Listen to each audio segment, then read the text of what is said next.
Hey everybody, welcome back to the Saw Shop. Well, today is finally the day. I've been waiting for this for months, it seems. Today is the day that we are going to start assembling the Pioneer P42 bottom end. I still have a lot of work to do on this saw, but the weather warmed up and I felt like today's the day. I could finally get it warm enough in the shop without too much of a battle and keep it warm in here long enough to get this top end assembled. So this morning, I came out here early, I made a fire, and I spent the morning cleaning and going over parts. First thing I do is I go over my port work, I run my pinky on there, on every port, and I check to see if I can feel any sharp spots, okay?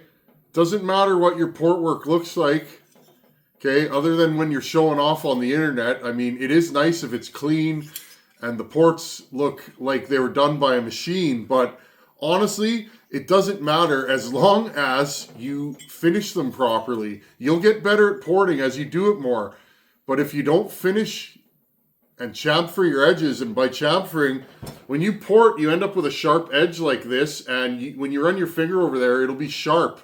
You want to go over there. I use these a lot.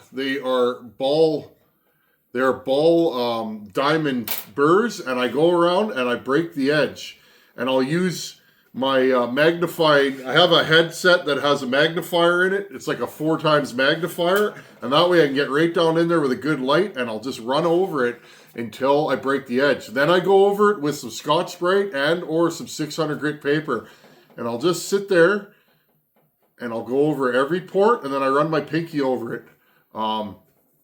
And that way you could feel if it's sharp. If it's not sharp, you should be good to go. I've been getting a lot of emails and questions about you guys are porting, and after you run the saw, you're getting marks on your pistons. Small marks are not really anything to worry about. If you hone a cylinder, generally you're going to get small marks on the piston. And by small, I mean fine little scratches.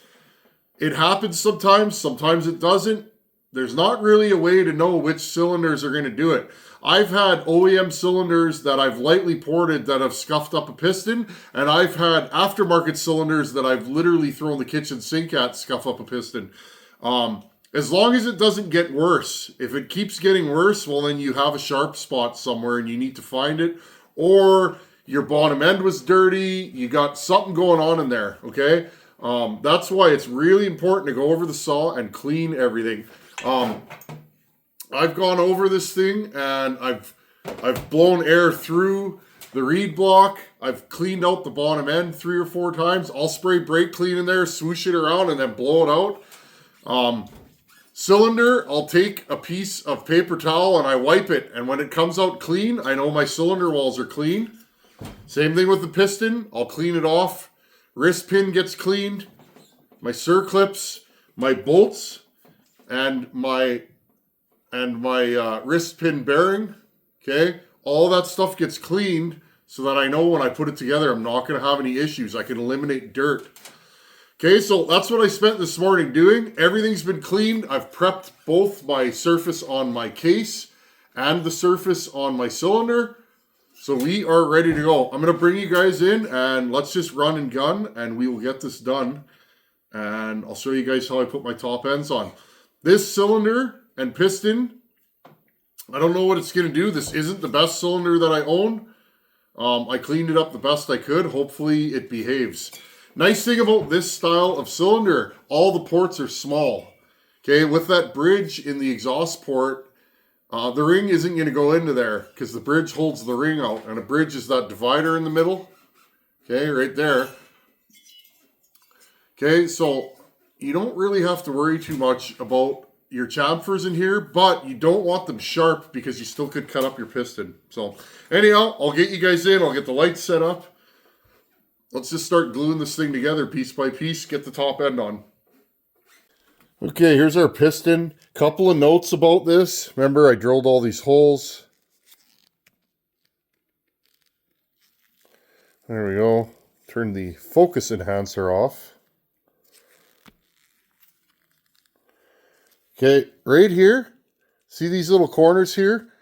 from the factory, both these corners had a little shard sticking out that I easily broke off by touching it with a screwdriver. These are the worst pistons I've ever used. They're horribly machined. Be careful if you're going to use these. And again, I don't want to slag any company.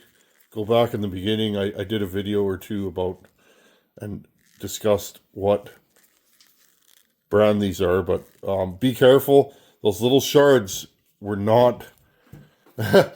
would have not been happy. They would have broken off right away, went through the motor, and I would have lost the saw within a second, I bet, or one tank. So just be careful. Okay, so I've gone around, sanded everything. You guys could see I ground the inside just like the last piston we did. I decided not to use that piston. That one was even worse than this. It had some damage in the ring lands right out of the box. Here's our cylinder again. I'll turn the light on. There you go. Okay, big transfers, boost port, and all the trimmings. Okay. You can see there's some marks and areas in this piston that are kind of discolored, but it is what it is. We'll see what this cylinder does. Okay. Didn't make the transfers too big on this. I figured with the boost port, remember, anything below the piston is case volume. With the boost port, I feel like I've added a lot of case volume. Okay, more case volume, less case compression. Now, this is a reed saw, which means it's gonna fill in that extra case volume quite easily and shut off. But I feel like if I started hogging these out, I may get to the point where this stock reed's not going to be happy. Also, if I make these any bigger, they are nicely matched to the case. I would have had to split the cases, which I didn't want to do on this saw. Okay, so there's our cylinder and our piston. I'm going to use a single iron ring. This is going to break in quickly. I don't know how long it's going to last, but it is what it is. Okay, and again, wipe everything off. And if you look, see, there's some dirt on that right out of the package. So just cleanliness is next to godliness. It says that in the Bible. Pretty sure it says that in the Bible somewhere, but I would 100% use that, okay? When you're assembling an engine, I don't care what it is, the cleaner, the better. I've learned this the hard way. Here's our wrist pin, okay, that I've capped. You guys see that? Okay, I made a disc out of a piece of drill rod on my lathe, and then I pressed it in there, okay, and then I welded it, and then machined it down. That will make sure that our boost port doesn't push air through the pin and exit it out the exhaust. So this isn't really an entry-level build, because you do need a lathe or some way to cap off that pin. Okay, and here's our bottom end. Okay, and I mentioned it in the last video, I used 359, 357 crank seals, and they work. Okay, you do have to file them down. Again, if you have a lathe, it's not a problem. But it worked. And the shaft is the same size, so I'm guessing this may have the same size bearings. I don't know what's in here. The bearing looks bigger, though, than a 6202 C3. But the shaft size is the same, so I'm not sure what these have for bearings. One of you guys out there will probably know. Okay, bottom end, clean, dry, happy, everything in there. This bottom end looked like brand new when I took the saw apart, so I think this saw was run long enough to wear the factory rings. The factory rings are super thin in these, but the saw was run long enough to wear out the factory rings, and then that was that. Okay, so first things first, I'm going to put sealant around here. Another thing we can do, we have to decide, I always decide what side am I working from. I'm probably going to work from this side. Okay, now be aware on these, which side is your exhaust side? Okay, so my exhaust side is going to be this side, so keep that in mind if you're new. Don't put things backwards, okay? So this is going to go on here like that. Okay, so first thing I'm going to do is put the piston in. Now, I'm going to do this barehanded. You can use gloves. I don't have the best feeling in my hands after 20 years of squeezing tin snips for a living and smashing fingers and just cuts and stitches. I have a hard time working with gloves. So I'm going to, I was going to put some schmo on here, but I figured, why would I do that when I don't have the piston on? Okay, so again, we're going to put the wrist pin in here from this way. So first thing you want to do is put a circlip on.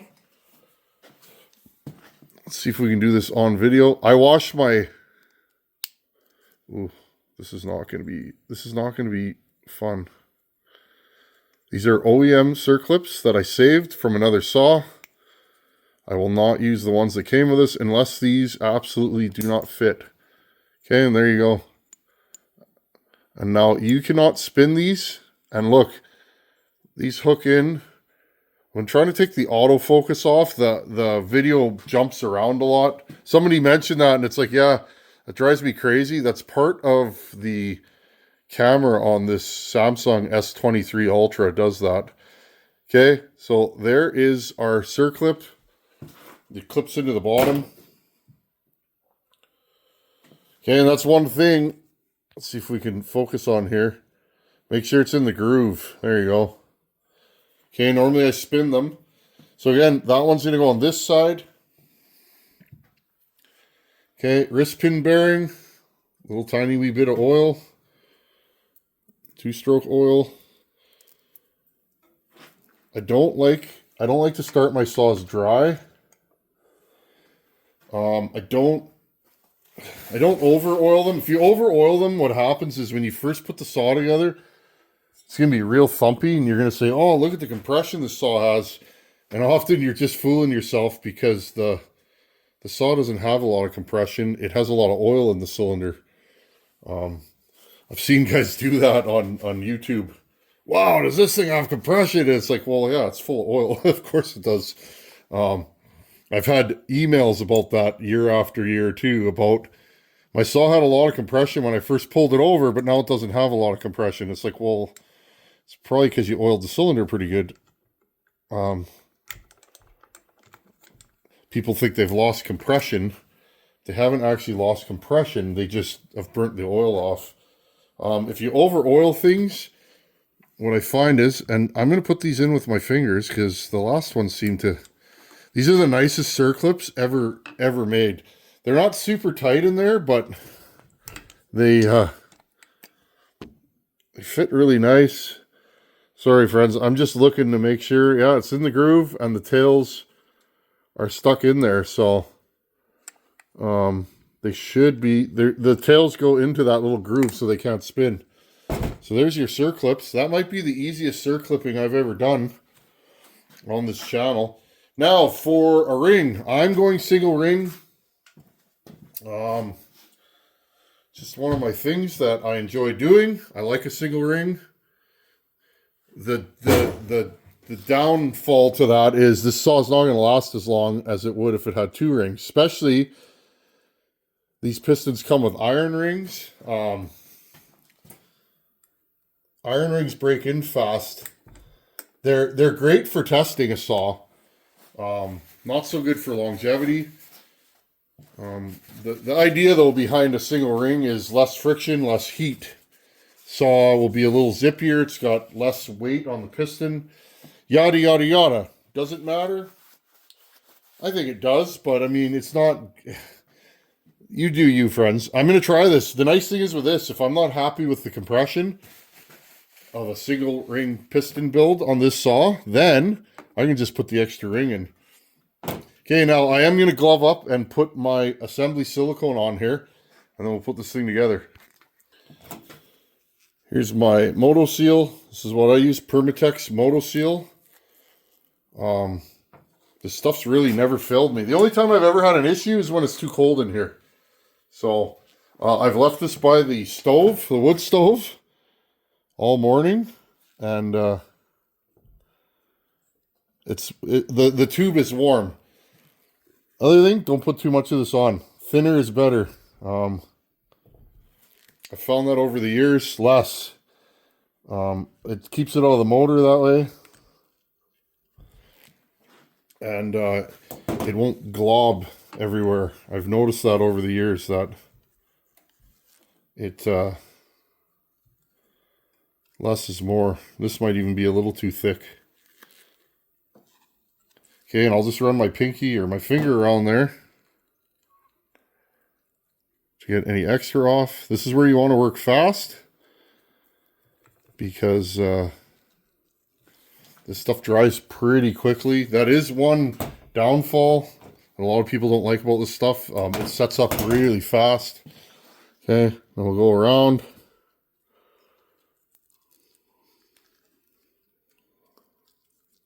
Yes, you can use a brush. A lot of people over the years, why don't you use a brush? I don't know, I just feel like that would be another thing I'd have to stock in my shop. Remember, guys, I still have a full-time job. That's another thing I get a lot. It's like, yeah, I still have a full-time job. This is still just a side gig, side fun, a hobby. So I try and keep my life as simple as possible, because it works. Okay, there she is. I'm gonna take this glove off. A little bit of oil in the cylinder, just a little bit. Okay.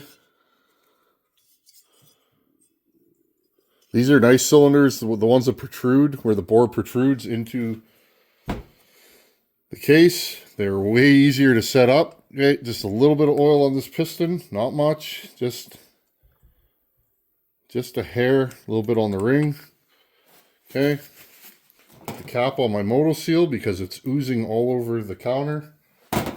Okay, now the hardest part about these is they have little tiny wee those thingamajiggies, friends. Washers, there you go. They have little washers underneath the they have little tiny wee washers underneath the cylinder bolts. Okay, I'm going to try and do this with no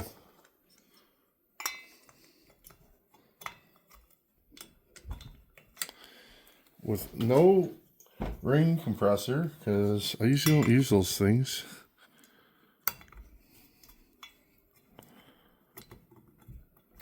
There you go. And down she goes. Okay, now this is going to be the fun part. Getting these washers in there. Well, I think that one may have hit.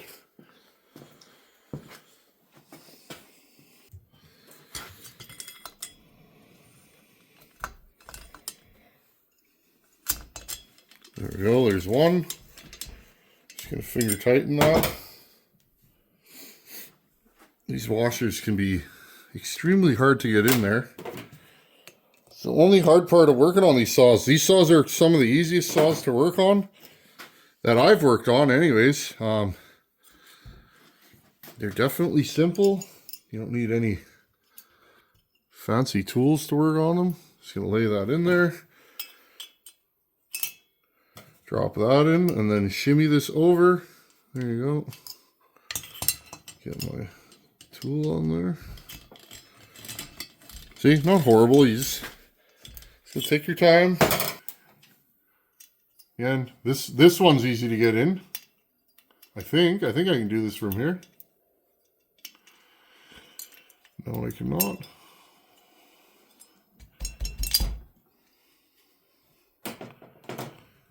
Okay, I'm gonna grab this washer. There you go, there's that one.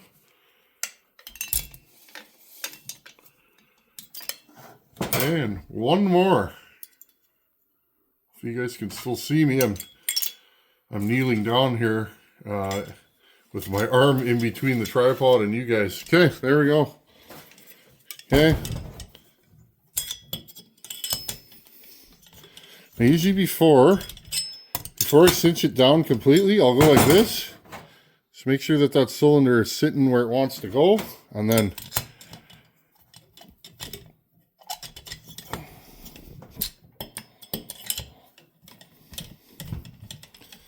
I sure like these T-handles. They're Eklund brand. Subscriber sent these to me years ago.